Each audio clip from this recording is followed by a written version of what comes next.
Bon, mais trois points étaient inscrits à l'ordre du jour. Il y avait d'abord l'examen du budget exercice 2021 du parti. Deuxièmement, l'examen du rapport de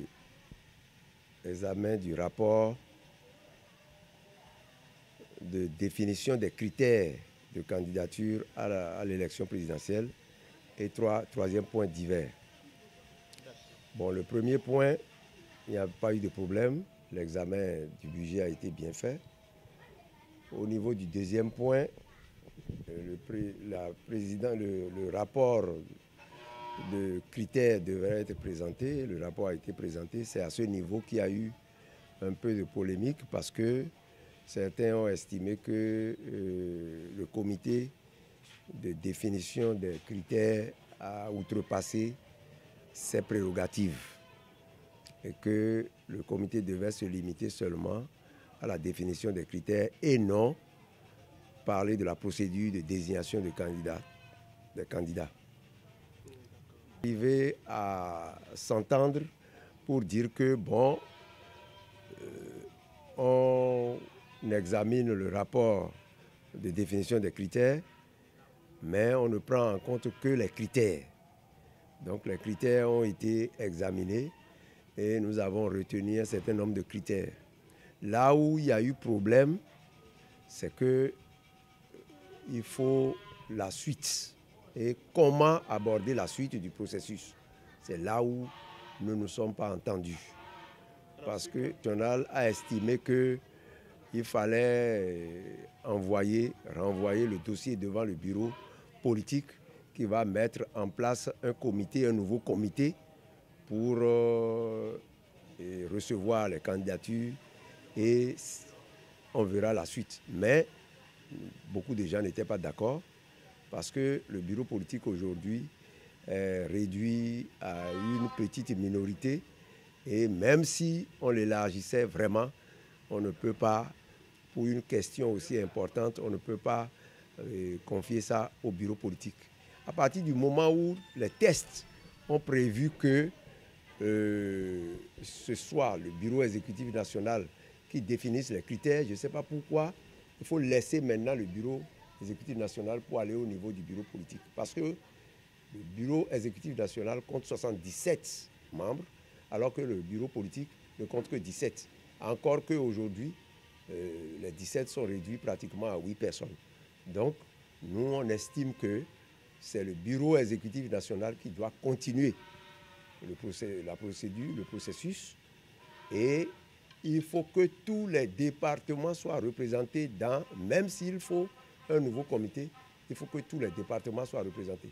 Parce qu'aujourd'hui, au niveau du bureau politique, il faut dire que beaucoup de départements ne sont pas représentés. Le Zou, que moi je représente par exemple, n'est pas au bureau politique. Le Plateau, l'Ouémé, l'Atlantique, il y a beaucoup de départements qui ne sont pas au bureau politique. Donc, il n'y a que le bureau exécutif national qui est représentatif aujourd'hui pour parler de candidature et pour désigner le nouveau comité qui doit statuer sur les candidatures. Et il faut que tous les départements soient représentés. On n'était pas d'accord et les gens ont tenu, ils ont voulu faire passer les choses, mais on n'était pas d'accord. Ils n'ont pas encore désigné de candidat. Et je ne sais pas où ils ont lu que c'est le ministre Djemba qui est le candidat et que deux autres auraient désisté en sa faveur. Nous, on ne sait pas où ils ont désigné. Pour nous, il n'y a pas eu encore de candidat, encore moins que d'autres désistent en faveur d'un candidat. Nous, on n'est pas au courant. Je crois que ce n'est pas possible. Nous, on ne connaît pas de candidat encore. D'accord. Et où en êtes-vous? De l'ombre de Yahi qui plane sur la désignation des candidats. Je ne sais pas où ils ont trouvé l'ombre de Yahi. Bon, mais eux qui sont en train de parler, quelle est l'ombre qui plane sur eux? Ça veut dire qu'il y a une autre ombre qui plane sur d'autres. Si eux, ils pensent que sur certains, l'ombre de Yahi plane, sur eux qui parlent là, quelle est l'ombre qui plane sur eux? Il faut qu'ils répondent à ça. Mais pour le moment, il n'y a eu aucun candidat désigné au niveau du parti. Les critères nous avons retenu un certain nombre de critères à la dernière réunion. S'il faut ajouter d'autres critères, il faut que le bureau exécutif national poursuive le travail. Il y a des critères qui sont prévus par la loi fondamentale. Oui, le code électoral, la loi fondamentale et le code électoral. En dehors de ces critères-là, vous savez très bien qu'il y a des critères objectifs. Quand vous êtes candidat, vous devriez quand même pouvoir payer tout au moins votre caution. Bon, vous devriez avoir les moyens de faire campagne. Bon, c'est des critères objectifs que nous sommes en train de retenir. Si d'autres vont s'ajouter, nous allons voir.